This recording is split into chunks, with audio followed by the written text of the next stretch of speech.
On attaining Buddhahood in this lifetime.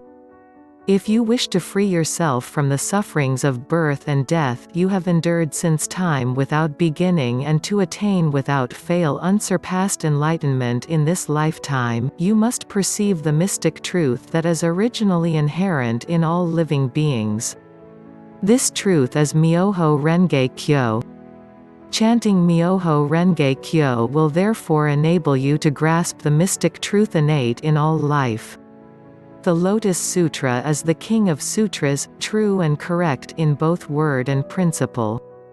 Its words are the ultimate reality, and this reality is the mystic law, MyoHo. It is called the mystic law because it reveals the principle of the mutually inclusive relationship of a single moment of life and all phenomena. That is why this sutra is the wisdom of all Buddhas. Life at each moment encompasses the body and mind and the self and environment of all sentient beings in the 10 worlds as well as all insentient beings in the 3,000 realms, including plants, sky, earth, and even the minutest particles of dust. Life at each moment permeates the entire realm of phenomena and is revealed in all phenomena. To be awakened to this principle is itself the mutually inclusive relationship of life at each moment and all phenomena. Nevertheless, even though you chant and believe in MyoHo Renge Kyo, if you think the law is outside yourself, you are embracing not the mystic law but an inferior teaching. Inferior teaching means those other than this Lotus Sutra, which are all expedient and provisional. No expedient or provisional teaching leads directly to enlightenment, and without the direct path to enlightenment you cannot attain Buddhahood, even if you practice lifetime after lifetime for countless kalpas. Attaining Buddhahood in this lifetime is then impossible.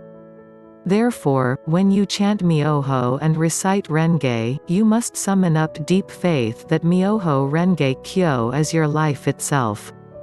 You must never think that any of the 80,000 sacred teachings of Shakyamuni Buddha's lifetime or any of the Buddhas and Bodhisattvas of the 10 directions and 3 existences are outside yourself.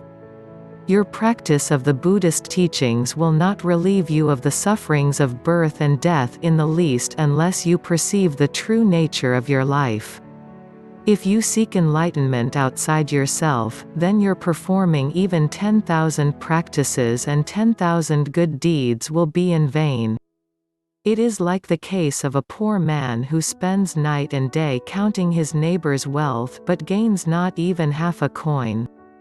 That is why the Tiantai school's commentary states, unless one perceives the nature of one's life, one cannot eradicate one's grave offenses. This passage implies that, unless one perceives the nature of one's life, one's practice will become an endless, painful austerity. Therefore, such students of Buddhism are condemned as non-Buddhist. Great Concentration and Insight states that, although they study Buddhism, their views are no different from those of non-Buddhists. Whether you chant the Buddha's name, recite the sutra, or merely offer flowers and incense, all your virtuous acts will implant benefits and roots of goodness in your life. With this conviction you should strive in faith. The Vimalakirti Sutra states that, when one seeks the Buddha's emancipation in the minds of ordinary beings, one finds that ordinary beings are the entities of enlightenment, and that the sufferings of birth and death are nirvana. It also states that, if the minds of living beings are impure, their land is also impure, but if their minds are pure, so is their land. There are not two lands, pure or impure in themselves. The difference lies solely in the good or evil of our minds. It is the same with a Buddha and an ordinary being. When deluded, one is called an ordinary being, but when enlightened, one is called a Buddha. This is similar to a tarnished mirror that will shine like a jewel when polished. A mind now clouded by the illusions of the innate darkness of life is like a tarnished mirror, but when polished, it is sure to become like a clear mirror, reflecting the essential nature of phenomena and the true aspect of reality. Arouse deep faith, and diligently polish your mirror day and night. How should you polish it? Only by chanting Nam MyoHo Renge Kyo. What then does Myo signify? It is simply the mysterious nature of our life from moment to moment, which the mind cannot comprehend or words express. When we look into our own mind at any moment, we perceive neither color nor form to verify that it exists. Yet we still cannot say it does not exist, for many differing thoughts continually occur.